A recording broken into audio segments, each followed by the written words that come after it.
সকলোৰে কুশল মংগল কামনাৰে news north ষ্টুডিঅ'ত মই মুকিবুল হুছেইন। খোলবাদনত ৰাষ্ট্ৰীয় জলপানী পাবলৈ সক্ষম হৈ হাঁহচৰাৰ অম্লানজ্যোতি ফুকনে গৌৰৱ কঢ়িয়াই আনিলে অসমবাসী ৰাইজলৈ। নিউজ নৰ্থ এক বিশেষ প্ৰতিবেদন। খোলবাদনত ৰাষ্ট্ৰীয় জলপান পাবলৈ সক্ষম হৈ হাঁহচৰাৰ অম্লানজ্যোতি ফুকনে গৌৰৱ কঢ়িয়াই আনিলে অসমবাসীৰ ৰাইজলৈ।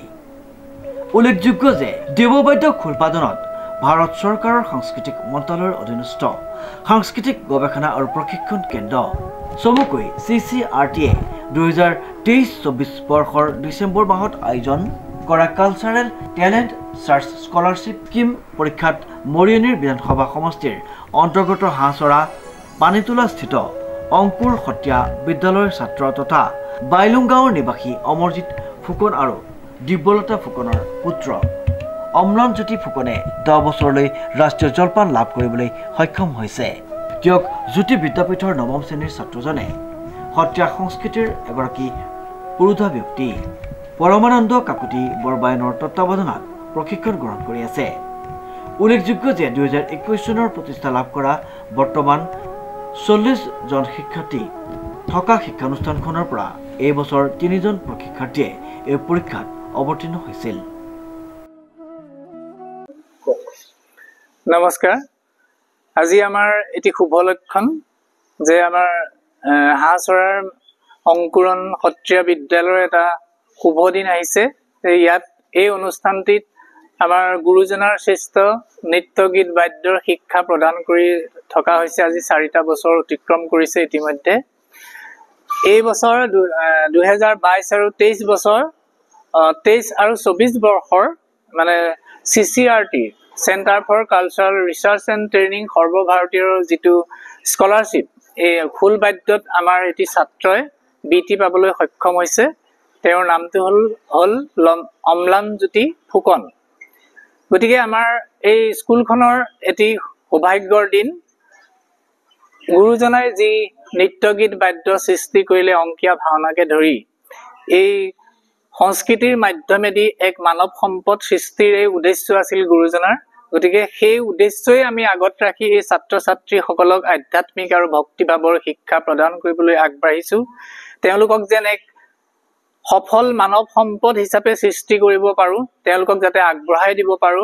আমাৰ সকলো এই অংকুৰণৰ উদ্যোক্তাসকলৰো সেই উদ্দেশ্য, আমাৰো সেই একেই উদ্দেশ্য। সেই উদ্দেশ্য ৰাখিয়ে তেওঁলোকক শিক্ষা প্ৰদান কৰি থকা হৈছে। বৰ্তমান এই যি CCRTৰ স্কলাৰশ্বিপ, এই স্কলাৰশ্বিপটো আমাৰ সত্ৰীয়া বিষয়বিলাকত মোৰ এটি মানে অনুৰোধ আছে, বিশেষকৈ আমাৰ অসম চৰকাৰ বা ভাৰত চৰকাৰলৈকে, যে আমাৰ CCRTৰ আমাৰ সত্ৰীয়া বিষয়টোত যিমান ছাত্ৰ ছাত্ৰী বৰ্তমান অৱস্থাত হৈছে 1000-1500 ইমানমান নৃত্য গীত বাদ্যত ছাত্ৰ ছাত্ৰী আহে এই স্কলাৰশ্বিপ দিবৰ কাৰণে।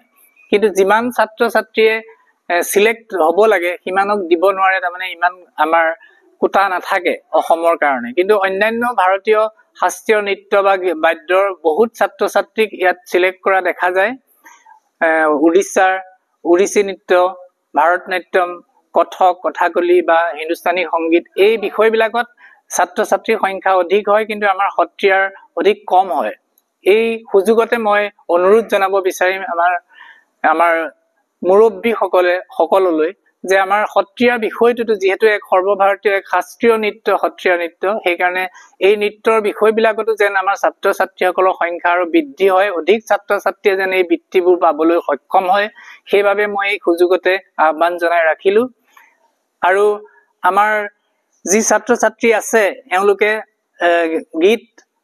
গীতৰ শিক্ষা নাই লোৱা, বাদ্য আৰু নৃত্য আৰু অংকীয়া ভাওনা তেওঁলোকে শিক্ষা গ্ৰহণ কৰিছে। কালীয় দমন নাটকখন তেওঁলোকে মঞ্চস্থ কৰিলে প্ৰথম অৱস্থাতে, তাৰ পিছৰ পৰাই তেওঁলোকে ক্ৰমান্বয়ভাৱে সংগীত সত্ৰৰ অধীনত পৰীক্ষা দি তেওঁলোক আগবাঢ়ি গৈ আছে। আৰু তেওঁলোকৰ উত্তৰ কামনা কৰিছো আমাৰ এই অংকুৰণ সত্ৰীয়া বিদ্যালয় দীৰ্ঘজীৱী হওক আৰু ছাত্ৰ ছাত্ৰীসকল যেন আৰু আগবাঢ়ি যাব পাৰে, এই অঞ্চলৰ যেন গৌৰৱ কঢ়িয়াই আনিব পাৰে সৰ্বভাৰতীয় পৰ্যায়ত, সেয়াই মই আশা কৰিছো। নমস্কাৰ, মই অম্লানজ্যোতি ফুকন। মই আজি অংকুৰণ সত্ৰীয়া বিদ্যালয়ত 4 বছৰ ধৰি শ্ৰীযুত পৰমানন্দ কাকতি বৰবায়ন দেৱৰ অধীনত শিক্ষা গ্ৰহণ কৰি আছো। আৰু এইবাৰ সৰ্বভাৰতীয় পৰ্যায়ত অনুষ্ঠিত হোৱা মানৱ সম্পদ বিকাশ মন্ত্ৰালয়ৰ অধীনত বৃত্তি পাবলৈ সক্ষম হৈছো। কেনেকুৱা অনুভৱ তোমাৰ বৃত্তি পাই পিনি? মোৰ বৰ্তমান ভাল লাগিছে আৰু আগুৱাই যাম বুলিও মই ভাবিছোঁ। তোমাৰ লগতে ইয়াত আৰু বহুতো ছাত্ৰ ছাত্ৰী আচলতে অধ্যয়ন কৰি আছে, তেখেতলোকক তুমি কি ক'বা? তেখেতসকলক মই আৰু আগবাঢ়ি যাবলৈ আৰু ছাৰে যি কয় তাকে শুনি যাবলৈ অনুৰোধ জনাইছোঁ। ডিজি বৰাৰ ৰিপৰ্ট, নিউজ নাও।